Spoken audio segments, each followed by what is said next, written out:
విరుపాపురం గ్రామంలో విశ్వ హిందూ పరిషత్ కార్యకర్తలు భజన బృందాలు మేళతాళాలతో భారీగా కలశాలతో దీప ప్రమిదలను ఊరేగింపు కొనసాగించారు.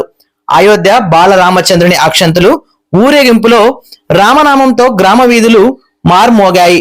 భక్తిభావంతో మహిళలు, చిన్నారులు, గ్రామ ప్రజలు ఈ కార్యక్రమంలో పాల్గొనగా జనవరి 22వ తారీఖున అయోధ్య రామ మందిరంలో బాలరాముడు కొలువుదీరునుండగా ప్రతి ఒక్కరూ దీపాలను వెలిగించాలని తెలిపారు.